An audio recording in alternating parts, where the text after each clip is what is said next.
watching the body move to adjust itself like it does under network care, right, with a very light touch, was amazing to me. It was to see the nervous system engage for the body to heal was such a beautiful thing. It's like the innate force of nature that just is there.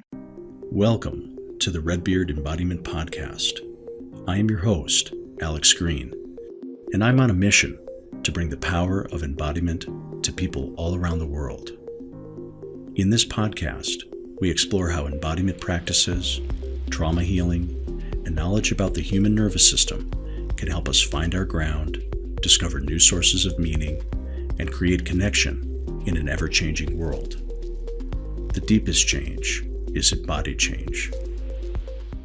All right. Well, I am really happy to be sitting down today with Siv Jøssang Shields. And Siv has become a weekly colleague of mine. We've been involved in a big collaboration this past year.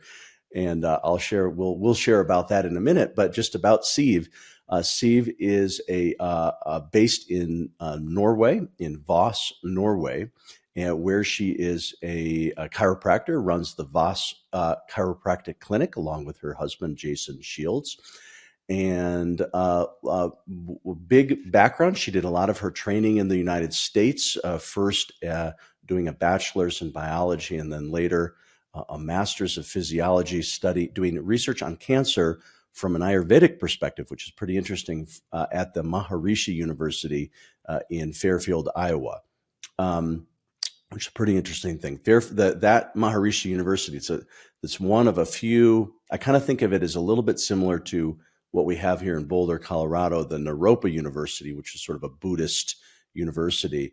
And Maharishi University is sort of one of the only universities that I know of where meditation, in this case, transcendental meditation, is sort of a foundational piece of the kind of curriculum.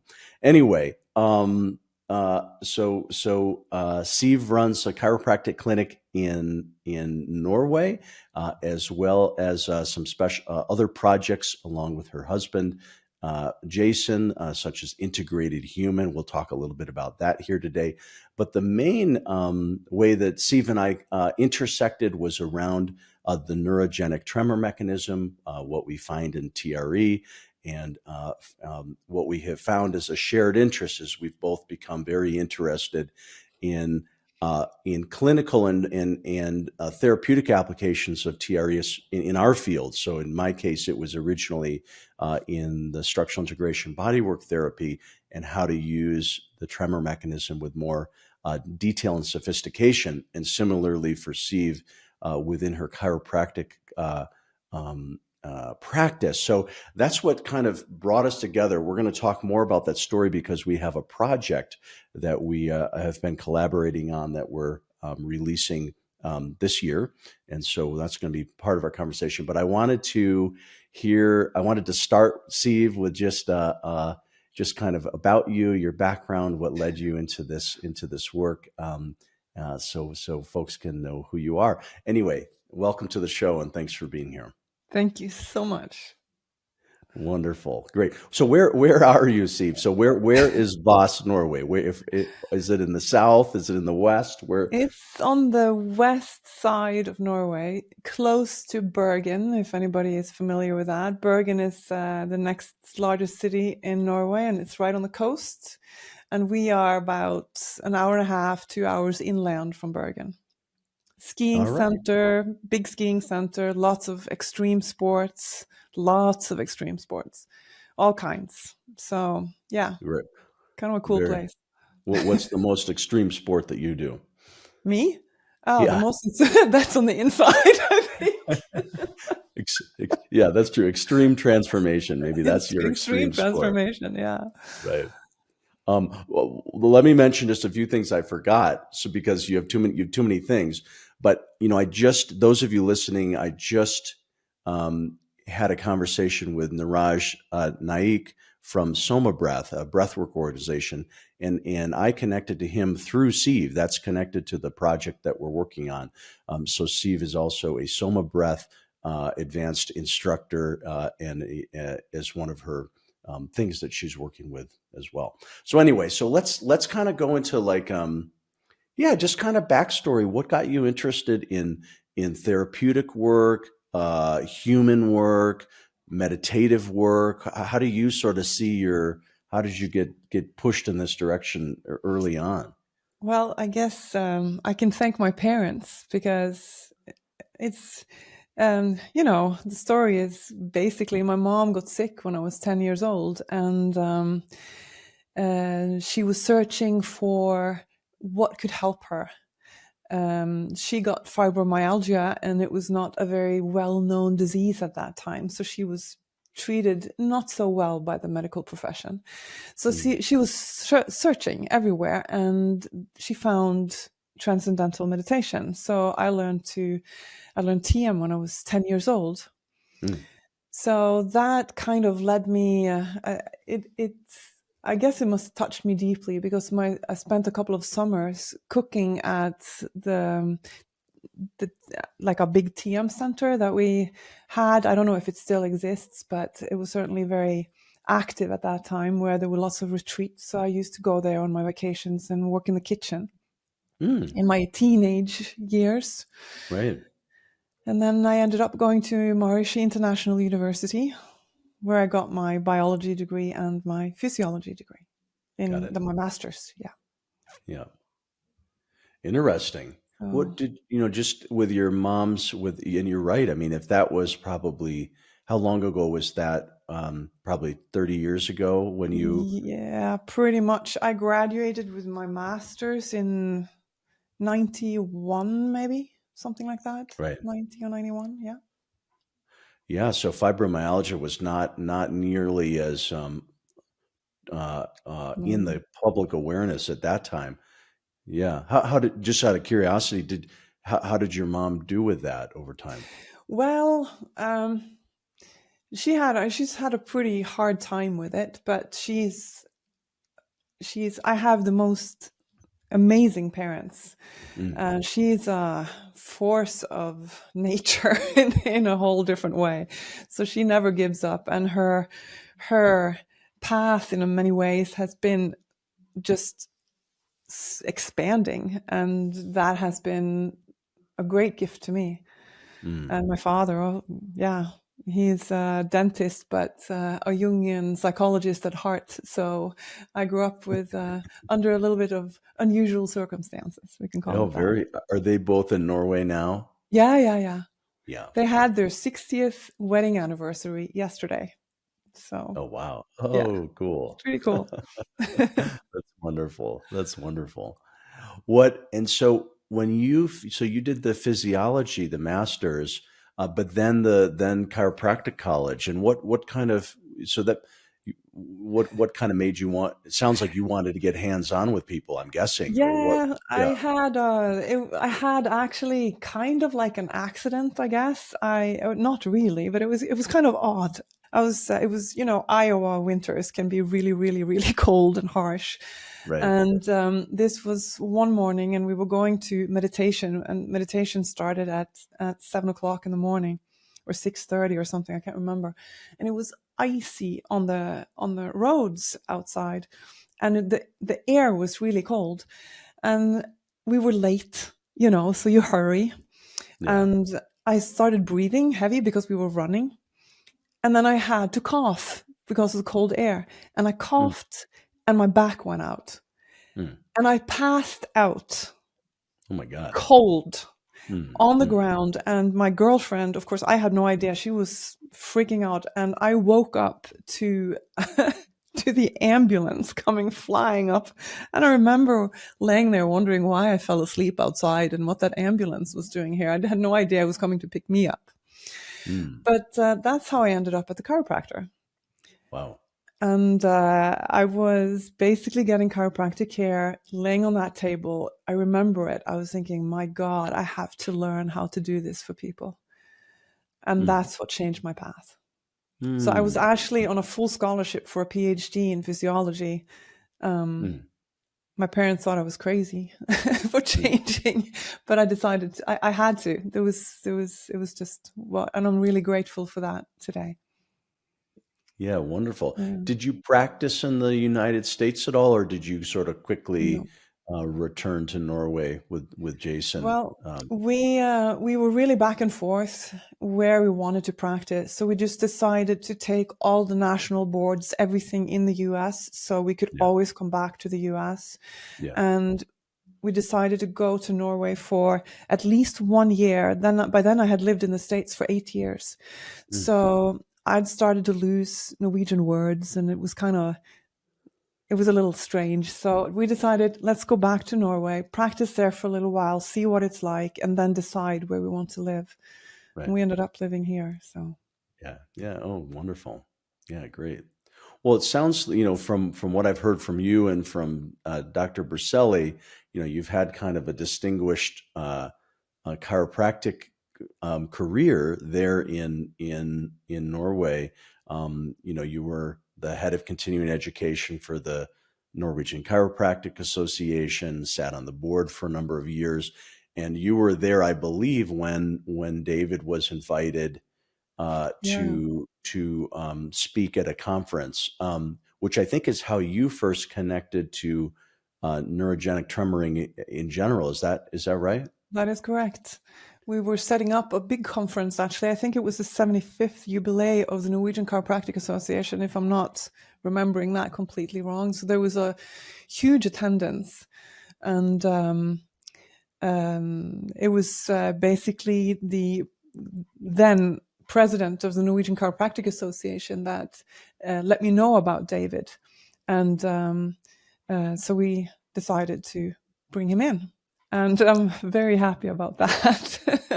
When he came in, what did he do? Sort of a public talk, or what? Yeah, he did. He did a talk, and then he took everybody through a tremor session. And it was really, I remember, it was a lot of people in the audience, and it was kind of difficult to lay down and do it all. But I got completely hooked. I was just like, oh my God. So I decided to bring him back to the Norwegian Chiropractic Association. I think we did that twice for small group work where people could learn more in order to be able to use it in their own practice. So the whole profession got introduced to it, and then we did some smaller workshops. I think the following 2 years. When would that? How was that? About 10 years ago, or when? No, that was in. I think it was 2009, maybe. We met the first time, and I think it was between 2009 and 11 that we did. I went to South Africa to both me and Jason, my husband, and we had a fantastic 10-day workshop there with David and a bunch of awesome people. It was great. We were working on then the curriculum for training people in what then was called level 1, 2, and 3, and it was great. It really was a fantastic, unforgettable experience. What's funny is that just last week was I don't know if you might have missed it, but David did a like a talk series with Stephen Porges, the polyvagal theory. Yeah, I heard about it. I wasn't able to. Well, and so I didn't know the story, but because whenever I've seen Stephen Porges and David talking, and Stephen always likes to tease David that he calls him you started to use the term what was it, a super spreading event during COVID, right? Super spreading of COVID. Yeah. So he says David's a super co-regulator, meaning that his social engagement nervous system is so strong that he calls him a super regulator, which That's is awesome. kind of a funny phrase.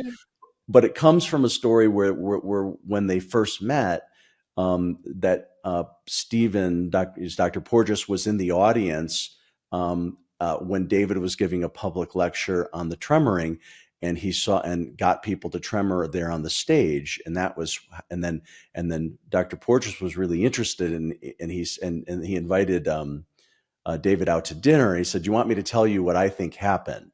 up there on the stage, and then they talked about, from a polyvagal perspective, and that's how they got to know one another. So I've known that story for a long time about kind of how Dr. Bercelli and Dr. Porges came together. It's But very cool. what I didn't know was that it was in Norway. And so he that's what he said. He said, I was at a chiropractic conference in Norway. I was in the audience. David didn't know who I was. I watched this thing. And then I went up to him and I said, hey, let's have a conversation. But so somehow I think that you get some credit for the karmic forces that brought Dr. Bercelli and Stephen Porges together. But Stephen, was he a speaker? No. He says he was not a speaker. Yeah, because No. I can't remember having I think I would remember it if I had booked him as a speaker. You might not have even known who he was. Maybe he was there with a friend or something. Yeah, that's pretty wild how he ended up there. Anyway, I just thought I just learned that this last week. So yeah. Anyway, Amazing. Well, so I'm curious for you, Siv. What were some of the what really struck you about the working with the tremor mechanism, both either for yourself or with the potential you saw for working with others, or in your chiropractic context? Like what really excited you about it enough to get the training and then really be diving in, or working with it extensively for the last 15 years? That's a good question. I'm trying to think back. One of the things that really got me into, or that I was really interested in when it comes to chiropractic, is the nervous system, of course, being in the spine and how much stuff happens there. For a while, I don't know if you've heard about network chiropractic. Yeah, for sure. Yeah. So I was using that as one of my ways of treating patients, and watching the body move to adjust itself like it does under network care, with very light touch, was amazing to me. It was to see the nervous system engage for the body to heal was such a beautiful thing. It's like the innate force of nature that just is there, And then to see this happen, basically a very similar thing with the neurogenic tremors. There was like, I can't describe it in any other way than a deep knowingness that this is just right. It was, I just had to. There was one of those had to things. It wasn't like, there was no, well, it's good for this. And there was no reasoning. It was just like, this is happening, period. Right. So that's kind of how it happened in a way.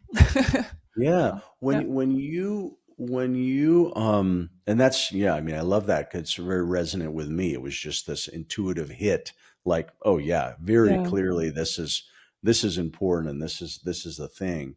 What was the way in the early days that you introduced it to your chiropractic patients? Did you teach them the tremoring process separately? I'm just curious how did you work with the tremoring on the chiropractic table and facilitate it?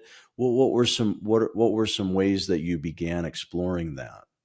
In the beginning, I did that. Yeah. I taught them to tremor and actually literally worked with them on the table. And that was very interesting because the table kind of freed the body in a different way than it does when you're on the floor, because all of a sudden you can move your hands to the side behind you and you can move your legs outside the table.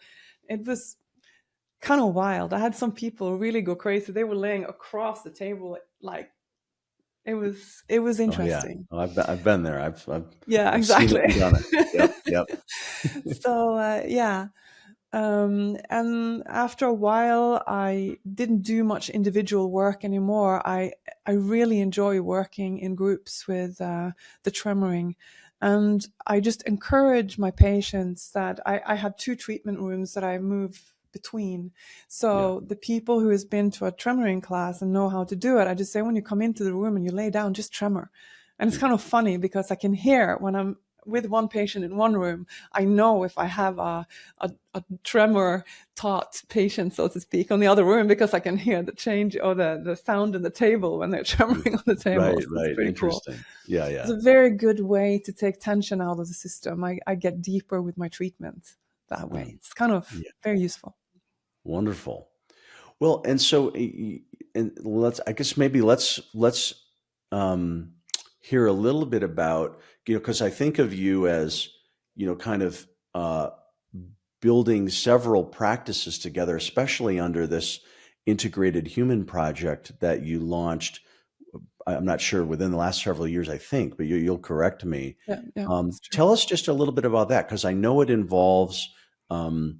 I know it involves SOMA Breath, and let's talk about SOMA Breath here in a few minutes. I imagine it might involve meditation. Tell us just a little bit about the integrated human events and the sort of the what ties it together. Well, it's the process is kind of how things happen. They happen in kind of interesting ways sometimes. So Jason also has been meditating since he was a kid, and we've always been like on the search for what you can do from the inside to create the life that you want, to stay healthy, to be engaged in life. Sure. And also, of course, connect to the bigger things in life outside yourself that is much grander than just us. But where to start? Well, if we stay on the neurogenic tremoring part, I taught groups for years and years.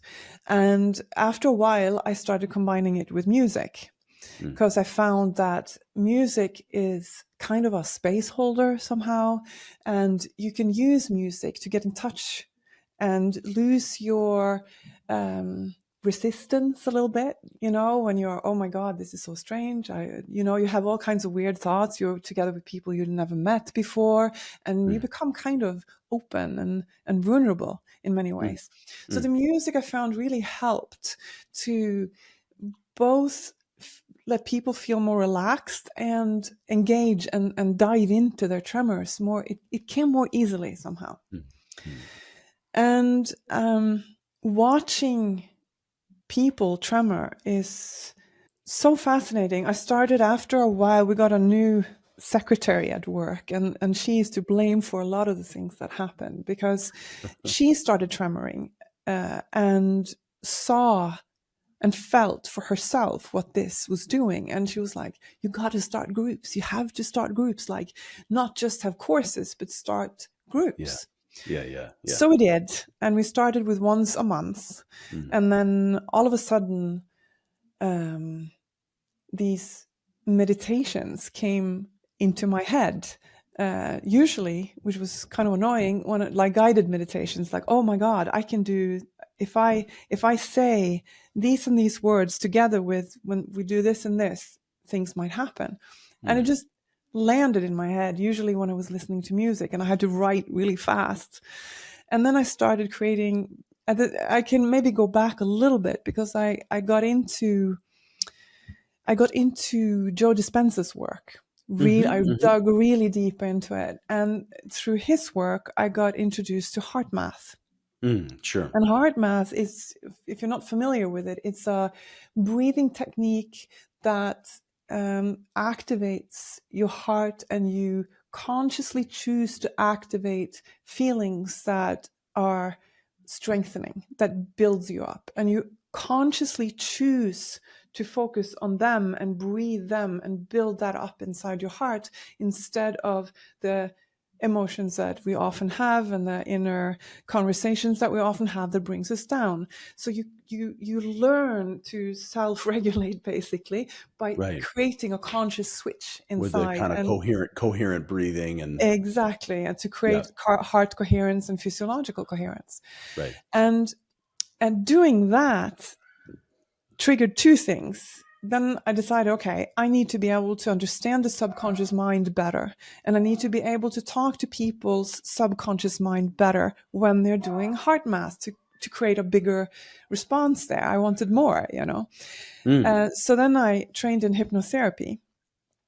And I got that kind of got together with this meditation creating stuff that happened in the tremoring part. So things are starting to blend together. Yeah. And I started to blend together the principles of HeartMath into the tremoring. And that was something that was really well received. And then I realized, the breath, it's so important. Where can I learn more about the breath? And, then SOMA Breath just kind of appears from out of the blue. And I learned to practice it. And I was like, okay, I just have to certify in this. So I did. And during that certification, you learn also about what SOMA Breath calls shamanic tremoring, or shamanic shaking, actually. And I was watching it and I was like, oh my God, guys, you really need to learn the neurogenic way of tremoring. Because I understand what they were trying to do, but what the neurogenic version is so much more powerful. I mean, you can, of course, create it or run into the neurogenic version while you're while you're consciously shaking it. So exactly. Right, because the distinction you're making is it's one thing to intentionally shake, maybe with music. I mean, that's common in a lot of ecstatic practices, of indigenous origins. And you're right that kind of might then lead you into a neurogenic. Neurogenic means you're no longer consciously doing it, but it's happening just from within, essentially. But I think what you're saying is that exactly, they knew about the consciously part, but they didn't recognize that they could more easily find the neurogenic piece of it, something like that.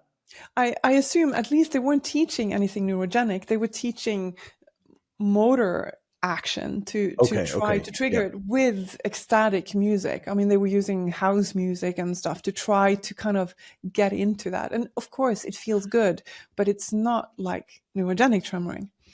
So I contacted one of the trainers in SOMA Breath and say, hey, you got to know about this.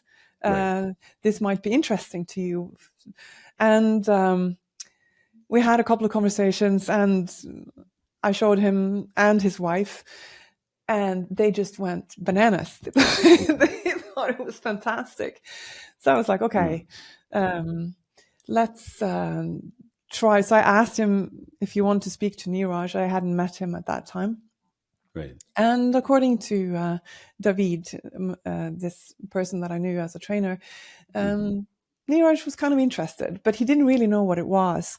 I mean, he kind of knew, he had heard about David, but I had the impression that he wasn't fully familiar with neurogenic tremoring as a concept. Right. So then I guess we met somewhere in all of this. We as in you and me? Yes, as you and me. Well, let me tell that part. Why don't you? Because, yeah. Right. Well, I guess wrapping up integrated human. So it sounds like that's the integrated human. I forgot about integrated human. Right. Yeah, but so those are those themes that you're tying together is breath work, tremoring, meditation, the underlying this working with the subconscious, and you've been doing kind of several times per year these kind of basically I would call it a transformational retreat maybe, but I don't know what. Yeah, because that kind of came out from my husband and our secretary decided to make a podcast. And called the Big and the Small podcast. And our secretary also pushed Jason because Jason he's really good at teaching. how or showing you your thinking processes that might be self-sabotaging. Okay. So she was like, you got to start teaching this. So they started webinars on that. Right. And then they decided, let's create a little company together called the Integrated Human. I see. So they did that, and it was basically based on, Jason is also a multiple world champion in Brazilian Jiu-Jitsu, and he really wanted to teach how to do that without taking steroids, because steroids is this, unfortunately, popular tool in Brazilian Jiu-Jitsu. Not legal, but it's not tested for, so they use it. So he managed to do this without any kind of artificial help. Right. And so he was setting up a company to teach that together with our secretary, because she's also training in this and world class. Right. But COVID kind of put a stopper to that. And then they reformulated that into what became Integrated Human. I see. And then we decided to put what I was doing into Integrated Human. And now we have this, call it a seminar or a workshop, long weekend thing that we have twice a year, where we dive deep and combine various tools to help people find what they would like to transform into something else in their lives. So that's cool. We do it in various ways. We have 2 main events, and then we have some smaller things going on. And wonderful. It's growing. Yeah. Well, so let's talk a little bit about how the forces that led us together, and then kind of what we're working on, which includes work with SOMA Breath and also a project beyond that. Maybe I'll start, and then you kind of share your side of it. Is that okay? Yeah, perfect. It's really fun. So, it is really fun. Well, so on my end of things, it's, because you and I were exposed to tremoring roughly, it's somewhat, I think for me it was around 2012. For you it was around 2019 or 2009. I mean, and so part of my conversation with David over the years, and he's trained as a body worker as well. And so, one of my big curiosities was, okay, this is a powerful framework. It's powerful in groups. And this is a tool, if you're a body worker, if you're any manual therapist, if you're a chiropractor, if you're a osteopath, if you are you need to know about this, was sort of my whole thing. And I was especially in those early years, I was very experimental, trying all kinds of things. And something I like about David a lot is he really, when people are interested, he says, go for it. He sort of puts his energy behind people who he thinks are authentically trying to learn and expand our understanding of where neurogenic tremoring can be applicable. So he was always a big supporter. He asked me to write a little chapter for one of his books that was sort of talking about the different applications of tremoring and TRE. And so he and I were always talking over the years about that. And then just before the pandemic, we had coalesced, and he and I we had dates for our inaugural event. This was going to be in Madison, Wisconsin in May of 2019. And it was called Neurogenic Tremor. I forget what it was called. Anyway, we had a special sort of conference set up, and it was for body workers about learning about the neurogenic tremor response. So this was kind of our big project. To take it into the bodywork world, sort of specifically, and without them necessarily having to have this exact same training that comes from the TRE certification. Sort of like, can we take this into this sort of particular audience, was kind of the idea. And anyway, COVID happened, and that completely sort of derailed that project over those next few years. And around, in around 2022, he and I started, talking again about, okay, well, all right, should we revisit this project? What's the next step? And then at a certain point, he said, Alex, you're really thinking along the same lines as this woman, Siv, in Norway, who's a chiropractor. And you guys have a lot of synergy, it seems like. As you know, David has been trying to retire for like 10 years or 5 years or something. So he said, I really am trying to retire. I would much rather, help you guys get started on something. And so that was kind of the introduction to Siv. And and the timing was cool because it was right. I think you and I connected right around the same time. You were about to you went to Tallinn in Estonia at the big Mind Valley seminar. That was probably part of Integrated Human, and you gave that public demonstration of neurogenic tremoring, which was, people in that audience completely loved it. And so we got together for some collaborative meetings around, all right, with the big question of how can we take neurogenic tremoring and bring it into professional audiences, and because you and I are both manual therapists, that's part of our background and training. That was sort of one idea is, okay, how can we create education that's relevant for body workers, chiropractors, osteopaths, physiotherapists, and maybe beyond that, yoga therapists, fitness trainers, meditation practitioners. What can we do? And then part of the idea too is, post-COVID, we're in a little bit of a new world where online connecting is a big thing. And so anyway, thus spawned a collaboration between me and Siv, where we are putting together educational content, a lot of it through video, for these professional audiences about using the neurogenic tremor mechanism. And then that's the same thing that ties us in with Neurage and SOMA Breath, is that that part of our mission and vision with what we're calling neurogenic integration, that's our educational project, is can we partner with groups who could really benefit from getting specialized information? And so Neurage said, create some content, bring this knowledge into my breathwork practitioners. And so that's what we're working on. One project we're working on right now is doing that. So anyway, that's that's my side of it. What's your side of it? What do you remember about? It was kind of interesting because I hadn't spoken to David for a few years, and when we did speak the last time, we did talk about creating materials for making neurogenic tremoring a curriculum for chiropractors specifically. Right. And then I was on a TRE call, basically, with Hans. Yeah. And David happened to be there.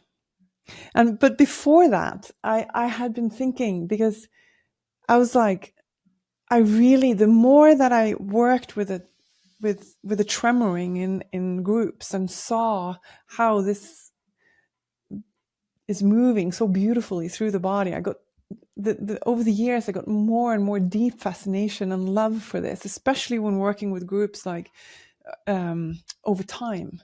We had some really amazing things happen to people who did this regularly. Right. And I remember starting then the SOMA Breath and thinking, gosh, how am I going to be able to connect SOMA Breath and David and all of this? It was just kind of floating in the back of my head.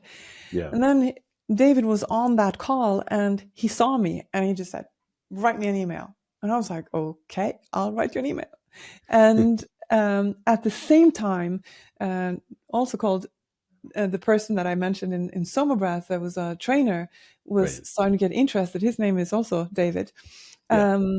And he talked to Neeraj, who told me then, okay, he's also interested. So I was like, okay. Yeah. And then Neeraj was at Mind Valley. I see. Okay.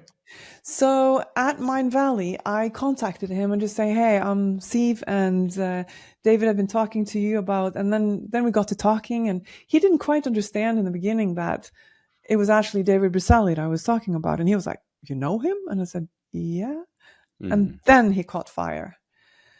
And so he was absolutely familiar with tremoring and David's work. Right. But he hadn't put it into SOMA Breath. Hadn't because, put two and two together. Yeah. And he wasn't certified in any, he'd just been practicing some of it by himself. Right. And and then we had just started talking. So everything just kind of fell together in this amazing synergetic way. It was really cool.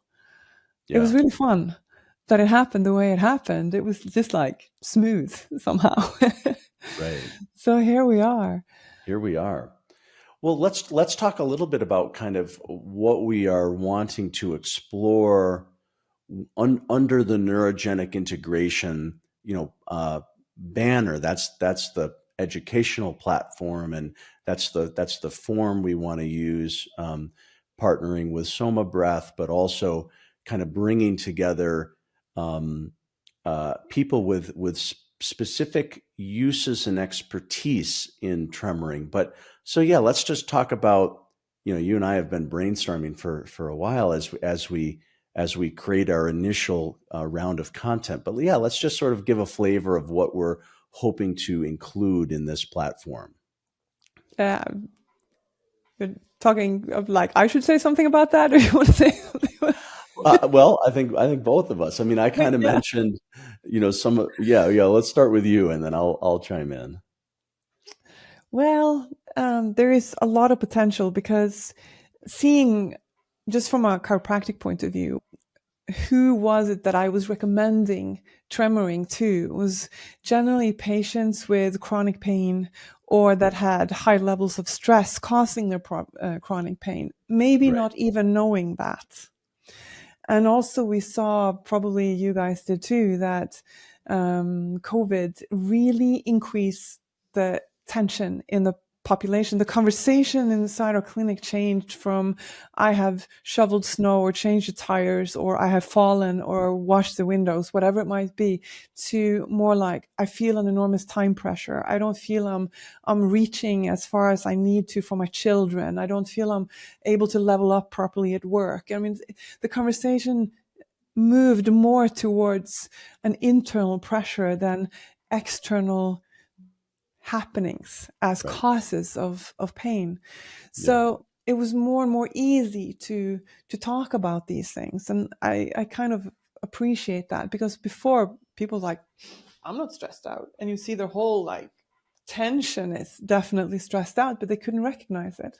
I see. So there's more recognition for it now. And there's so much you can use the tremoring for, and also seeing how it's affecting people. So to be able to combine it then with breathing techniques, or yoga, or meditation, or psychotherapy, whatever you want to combine it with, there is so much potential, because you reach the entire nervous system. It's seeing a nervous system fully activated, and releasing by itself without interference. It's wonderful. And it's because it's in a part of our bodies, it's in us, it belongs to us as human beings, then it's so natural to use it. And it's so easy to combine it with different things where you can do that and play and create. It's, lots of potential. Super exciting. It is. It's so cool. Well, and then practically speaking, so a couple of things. I guess this would be relevant info for the Red Beard, community of, not just podcast listeners, but people who've come through some of the workshops and attend my. Well, no, so I'll talk about that a little bit. So since the pandemic started. Well, in the beginning, it was every day. So for about a year in 2020 into 2021, I did a free or by donation daily shake, because it was like, all right, I don't have much I can offer. That's so wonderful that you did to the pandemic, but at least I can show up and it was as much for me as it was for those who gathered. But for many people, it just was like this, not everybody came every day, but it was sort of just this daily opportunity to shake, during this period when there was so much uncertainty and challenge worldwide. And then I in recent years, I've kept it going as a Friday class. And so since that time, there's just continued to be this free online Friday shake. This is your laboratory group. Well, Is right. that Well, so that's my new name for it. So just this year, 2024, so cool. I thought, okay, it's a community of people all around the world, Africa, Asia, Europe, US, Canada. That's what's partly been fun, is it's very international. And most of us, we've never met in person, but a lot of people I feel like I know pretty well because I've spent so much time. It's like you and I haven't met in person, but I know you pretty well at this point. No kidding. Yeah. It's good. But I'm looking forward to meet in person, Alex, really. I know. Well, I'm sure that will happen in 2024. Yeah. But anyway, so this group has become very, very experienced over these years because they're regular tremorers, and so the theme this year, starting in January for this Friday Shake, is I said, okay, we're going to start being a little more experimental. And so I changed. And so now the new name is Neurogenic Tremoring Lab. And the word lab, because it's meant to be a space to find things out. And I said, and I joked, I said, well, nobody's paying me, so I feel at liberty to, use you as a guinea pig here. And people like that because it's a way just to sort of, and so the theme has been starting to bring in complementary practices along with tremoring within this weekly class. So for me, I'm at the very, very end of my Feldenkrais movement therapy training.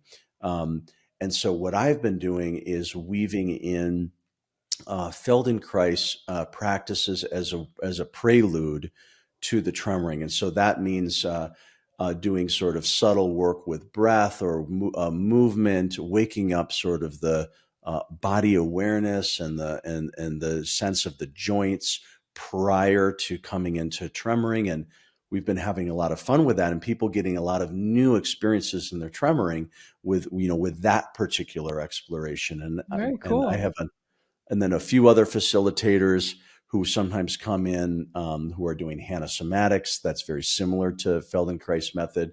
We've one facilitator, Therese. Last year, she did some work with music and tremoring, and she wants to sort of continue to explore that this year. I know you've been exploring that. But with Siv, she's gonna start experimenting with our Red Beard audience with both breathwork and tremoring as well. And so on the breathwork side of things, I forget the date off the top of my head, but we're going to do a kickoff SOMA Breath, introduction to SOMA Breath, a workshop series led by Siv, the first weekend in April, something like that. I'll put the dates and I'll announce it as we get closer. So we're going to kind of bring in SOMA Breath to the anybody in the Red Beard network who just wants to experience that, a powerful breathwork modality. But then on the combining it with tremoring, Siv is going to start coming at least several times. I hope I can get you there on Friday with this group of experimenters, the Neurogenic Tremor Lab community who want to play around with what happens if we tremor and then we work with breath, or if we work with breath and then we work with tremor in these ways. So anyway, anybody in the Red Beard audience, you're going to start sort of seeing Siv a little more because I'm wanting her to bring her knowledge on these things into the Red Beard world. I'm slightly losing my train of thought. I just wanted to sort of share that about you. It's going to be really fun. It's going to be very fun. Yeah. I've done a couple of sessions where I've combined the two, and it can be very, very powerful. Yeah. What are some of your favorite ways to combine so far? At this stage. Combine tremoring with SOMA specifically? With SOMA. Yeah, with SOMA. Yeah. Yeah, we've been doing it mostly quite gently, where we do a tremoring session first, and then we go directly from tremoring into the breathing exercises. I see. And since I like to work with music in the tremoring, SOMA Breath is combined with music, because there is a you use a lot of rhythmical breathing, and it's much easier to keep the rhythm, because rhythm is more important than the depth of your breathing.